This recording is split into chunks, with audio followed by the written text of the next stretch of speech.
네, 안녕하십니까. 오늘은 152 헤브론으로 가는 길, 천연적인 것을 매장함에 대해서 이야기를 해보려고 합니다. 2015년 4월 25일 토요일, 오늘입니다, 오늘.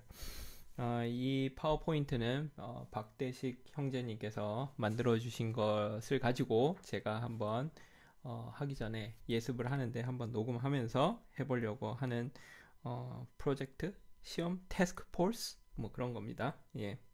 다음 슬라이드를 보시겠습니다. 자, 성경 말씀을 먼저 읽겠습니다. 창세기 35장 16절에서 21절 말씀입니다. 그들이 베델에서 발행하여 에브락에 이르기까지 얼마 길을 격한 곳에서 라헬이 임신하고 이거 좀 약간 이상한데요. 격한 곳에서 뭐지? 다시 읽겠습니다. 음, 그들이 베델에서 발행하여 에브랏에 이르기까지 얼마 길을 격한 곳에서 나엘이 임신하여 심히 신고하더니 그가 난산할 즈음에 산파가 그에게 이르되 두려워 말라 지금 그대가 또 등남하리라 하매 그가 죽기에 임하여 그 혼이 떠나려 할 때에 아들의 이름은 베노니라고 불렀으나 그 아비가 그를 베냐민이라 불렀더라.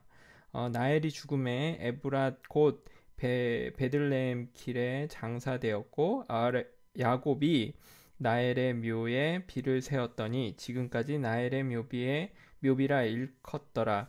이스라엘이 다시 발행하여 에델 망대에 지나 장막을 쳤더라. 예.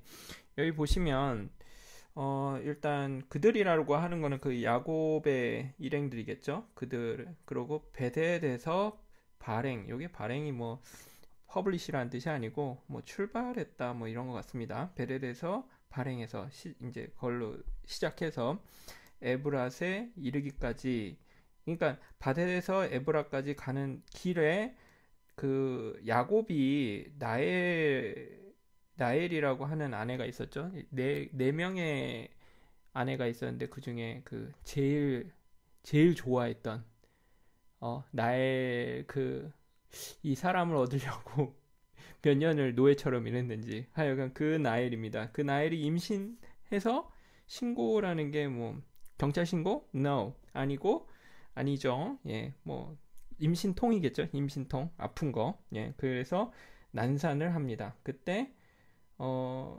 등남을 하게 되죠. 예, 등남. 그 등남을 하게 되는데 누가 죽어? 그가 죽는 게 누가? 라헬이 죽었죠. 죽으면서 아들이 낳는데 그 아들의 이름을 베논이라고 불렀으나 그 아비는 누구예요? 베논이의 아비는 야곱이죠. 야곱이 그를 베냐민이라고 불렀더라. 그러니까 베논이라고 처음에 불렀다가 나중에 베냐민이라고 부르게 되는 겁니다. 예, 그리고 나엘이 죽음에 에브랏 곧 베들레헴 길에 장사되었고 그 에브랏에서 이제 장사해서 거기다 묘를 세우는 겁니다. 그랬더니 지금까지 뭐 묘비라고 일컫더라 해서 그 이스라엘이라고 이 이스라엘이 누굽니까? 야곱이죠, 야곱. 그러니까 요 앞에는 야곱이라는 말이 쓰였다가 지금은 이스라엘이라는 말로 다시 바뀌었습니다. 이름이 다시 발행하여 예. 그래서 에델 망대를 지나 장막을 쳤더라. 지금 어디로 가고 있습니까? 헤브론으로 가고 있는 거죠. 예. 그러면 이제 자세한 내용을 보도록 하겠습니다. 목차. 예. 벳엘에서 헤브론으로 가는 길. 그리고 헤브론 가는 길에 누가 죽어? 나엘이 죽음. 베노니를 베냐민이라고 부름. 나엘을 묻고 묘비를 세움. 요 네 가지 타이틀로 목차로 해서 보도록 하겠습니다. 예. 대시경이 참 이렇게 정리를 되게 잘하는 거. 예, 베델에서 헤브론으로 가는 길. 벳엘에서 헤브론으로 가는 겁니다. 벳엘이라고 하는 곳은 하나님의 집. 예.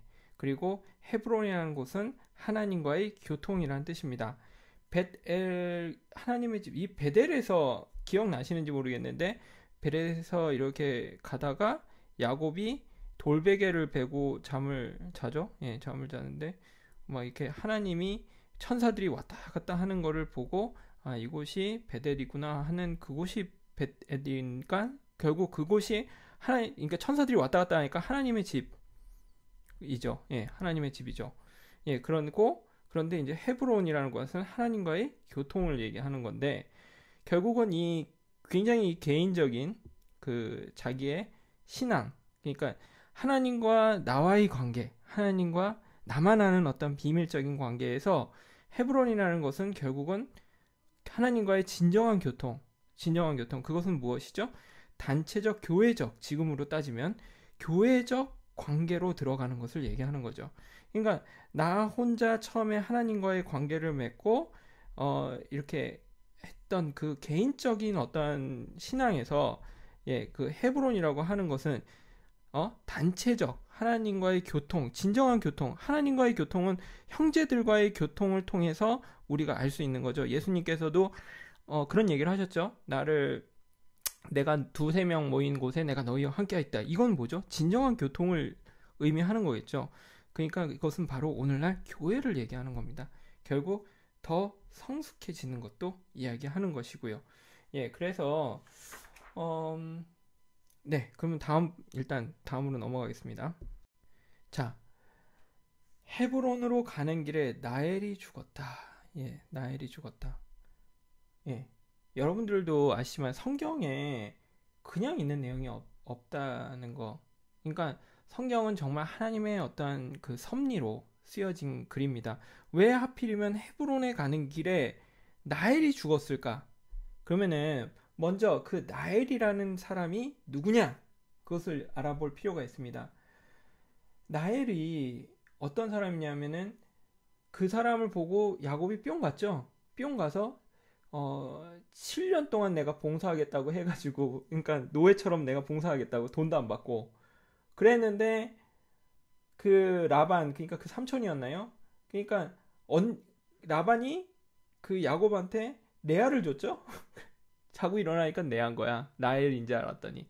그래가지고 또 7년 동안 일을 했어요. 14년 동안 자기가 그러니까 무임금 노동을 하고 얻은 14년이면 대략 지금으로 따지면 얼마입니까? 대략 뭐 이때 지금 생각하면 한 1년에 한 3천만 원을 아니야. 한 4천만 원 번다고 생각하면 4억 5억 6천 거의 6억 원 돈이네요. 6억 원 돈.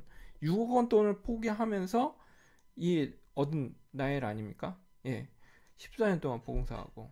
그래 그 나엘이 이제 그러니까 천연적으로 너무너무 좋아하는 야곱의 완전 너는 내 스타일이야. 그게 나엘인 겁니다. 천연적으로 너무 좋아하는 그 나엘. 뿅간 나엘. 그리고 나엘을 얼마나 좋아했냐면은 정말 그 아내들이 4명이나 있었는데 그 중에 나엘만 엄청나게 좋아했죠. 그래서 20년 동안 아람 땅에서 살면서도 고향 갈 생각을 안 했는데 왜냐하면 그런데 나엘이 이 요셉을 낳았을 때 비로소 내가 고향 땅으로 가야겠다. 여기 있어봤자 내가 줄 기업이 없구나 해가지고 그러니까 나엘을 얼마나 소중하게 생각하는지 여기서도 드러나는 거죠. 여실히. 예. 그래서 이 나엘이 헤브론 하나님과의 진정한 교통으로 가는 길에 나엘이 죽었다. 이것은 뭐냐면 자기의 천연적인 나의 선호와 기호, 내가 좋아하는 그런 천연적인 어떠한 자신의 성질들이 여기서 다 죽은 것을 얘기하는 것이죠. 예. 그러니까 천연적인 모든 기질이 죽은 그겁니다. 그러니까 하나님과의 진정한 교통으로 가기 위해서는 이것은 천연적인 선택과 천연적인 나의 기호는 모든 게 다 없어져야 된다는 그것을 이야기하는 것입니다. 예. 정말 이게 참 말이 쉽죠? 말이 쉬운 말입니다. 예. 말만 쉽죠? 예. 예, 정말 쉽지 않은 일인데 하여간 야곱은 그 헤브론으로 가는 길에 그런 천연적인 자기의 모든 것들이 꺾인 이것이 나의 죽음으로 드러나면서 진정으로 헤브론으로 들어갈 수 있게 되었습니다. 썩어질 것이 썩어지지 않은 것으로 바뀌고, 욕된 것이 영광스러운 것으로 바뀌고, 약한 것이 강한 것으로 바뀌고, 육의 몸이 신령한 몸으로 다시 나는 것. 결국 이 모든 천연적인 것들이 영광스러운 하나님의 어떤 경륜 안으로 바뀌는 것을 이야기하는 것입니다. 다음 페이지를 보겠습니다. 자, 그런데 거기에서 보면 나엘이 애를 낳다가 그 애를 등남을 했는데 그 애를 베논이라고 불렀는데, 이 베논이는 슬픔의 아들이라고 하는 뜻입니다. 그런데 그 다음에 문장을 보면 그의 아비가 그를 베냐민이라고 불렀더라, 이렇게 얘기가 나옵니다. 베냐민은 무슨 뜻이냐면 오른손의 아들. 자, 오른손 무슨 말이죠? 권능, 우편 보자. 권능의 아들이라는 뜻입니다. 저는 이건 정말 이거랑 상관이 없는데, 저는 제 이름이 좌진이라는 말인데요. 이 좌진의 좌자가, 근데 제 형제 중에 우진이라는 친구가 있어요. 그러면 제가 퀴즈 낼게요. 우진이가 형일까요? 좌진이가 형일까요? 우진이라고 하는 사람들이 굉장히 많아요. 왜? 우가 오른쪽이니까. 근데 제가 형이거든요. 저는 그래가지고 어렸을 때부터 좌가 오른쪽인 줄 알았어요. 오른쪽인 줄 알았어요. 근데 나중에 보니까 우가 오른쪽이더라고. 제가 이렇게 생각할 수 있었던 이유는, 또 우진이가 왼손잡이에요. 왼손잡이. 나는 또 오른손잡이고. 그래서 항상 이게 좌우가 헷갈렸어요. 좌우가. 그래서 저는 지금도 좌회전, 우회전 이런 말을 잘 안 씁니다. 오른쪽으로 꺾어주세요. 왼쪽으로 꺾어주세요. 좋은 우리말을 쓰고 있습니다. 좋은 우리말.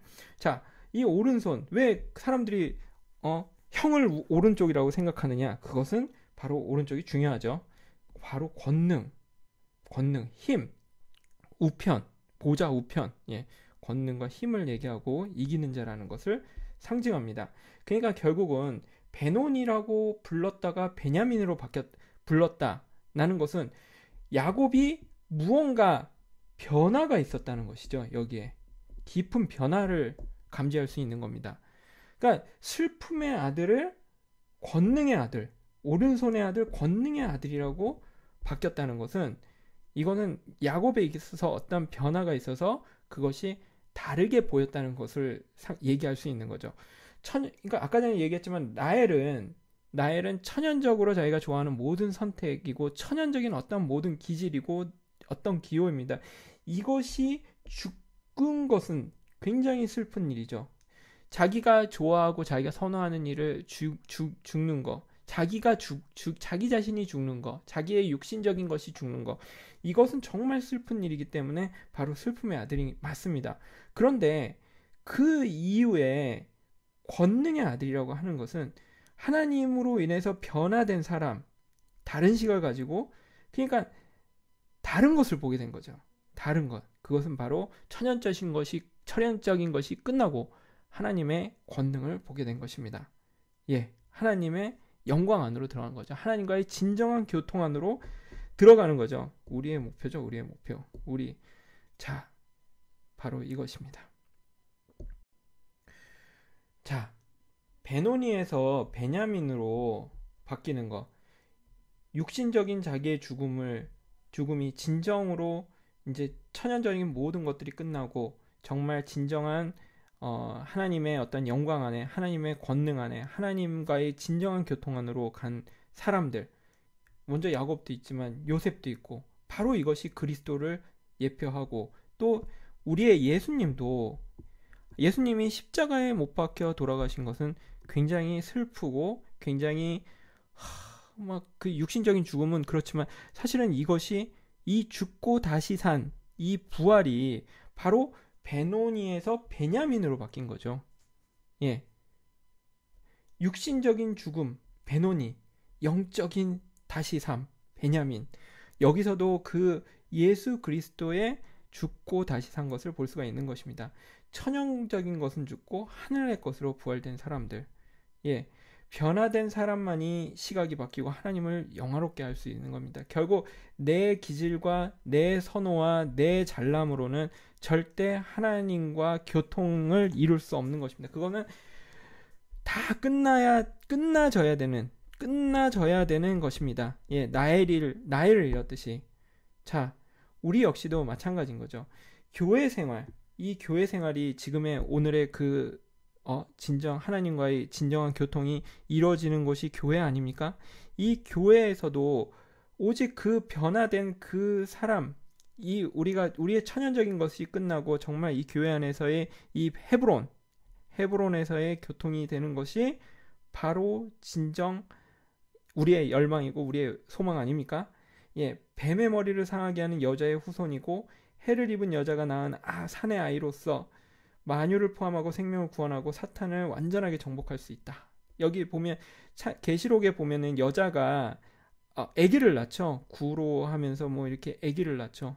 예, 이것이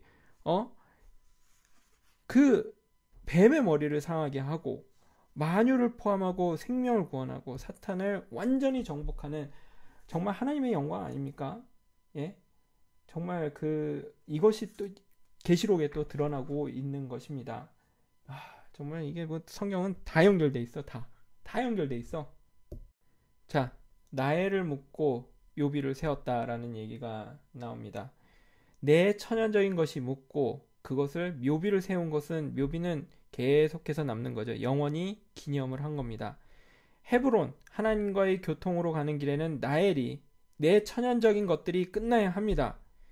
예수님 자신도 내가 자신이 끝난다는 것은 좋은 거, 나쁜 거, 모든 것이 다 끝나야 된다는 것을 의미합니다. 온전히 내가 끝나고 정말 그리스도만이 남았을 때, 예, 거기 보면 아까 전에도 얘기했죠. 그 아비가 처음에는 야곱이라고 불렸다가 이스라엘로 바뀌게 되는 겁니다. 우리가 이것을 진정 이 교회 안에서 경험하고 있는 것입니다. 자, 하나님은 이 모든 것을 이끄시고 이루십니다. 자, 야곱은 정말 열심히 살았습니다. 정말 열심히 살고 정말 꾀가 많고 그런 사람이었지만 하나님은 그것을 이용해서 자신의 일을 하신 것입니다. 하나님은 자신의 목적과 계획이 있으며 하나님의 목적과 계획 안으로 우리를 이끌고 계신 겁니다. 그러니까 저는 그런 생각이 들어요. 내 천연적인 자아가 없어져야 되는 거, 이거 얼마나 보통 일이 아닙니까? 근데 그러면 내가 이걸 가지고 나는 왜 내 천연적인 게 없어지지 않지? 아닙니다. 교회 안에서 내가 형제들과의 교통 안에서 헤브론을 경험하면서 하나님께서 하나님의 목적과 계획 안에서 이것이 이끌어지는 것입니다. 그러니까 우리 자신이 이것을 천연적인 내 자아를 끝내야겠다라고 생각하는 것도 우리의 목표가 될 수 있고 우리의 영광이 될 수 있어요. 그렇기 때문에 하나님이 이끄신다. 내 천연적인 그 모든 것들이 우리 단 한 가지 뭐가 있어야죠? 교회 안에서 응? 교회는 오셔야죠. 교회 안 오면서 안 돼요 그건. 안 돼. 교회 안에서 하나님의 목적과 계획 안에서 우리를 이끌고 계시는 겁니다. 예, 이게 키포인트예요. 이게. 그러니까 오늘 좀 있으면 이제 청년부 모임을 하는데, 예, 청년부 모임에서 모두를 보도록 하겠습니다. 기도를 읽으면서 마치겠습니다. 이 처음 강의를 해봤는데, 감사하신 아버지 하나님, 야곱의 일생을 통하여 우리의 길을 보여주시고 그를 통하여 우리에게 경계하시고 교훈하신 것을 감사합니다. 베델에서 헤브론으로 가는 길에 그의 천연적인 나엘을 묻혔던 것 같이 우리도 교회 생활 안에서 하나님의 깊은 교통 안으로 들어갈 때 우리의 천연적인 모든 것이 묻고 거기에 영원히 묘비를 세우고 나엘의 묘비를 세우고 헤브론으로 가게 될 것입니다. 주님께서 우리를 당신의 목적 안으로 당신의 뜻대로 당신이 계획하신 대로 이끌어 주시기를 원하고 우리의 생각과 우리의 소원과 우리의 목적을 따라서 이끌지 않으신 것을 감사합니다. 우리에게 언제든지 주님의 손이 다가와서 우리를 인도하시기를 원하고 야곱을 일생 동안 따라다니면서 당신의 계획대로 움직이신 것처럼 우리 또한 그렇게 움직여 주시기를 원합니다. 주 예수님 이름으로 기도합니다. 아멘.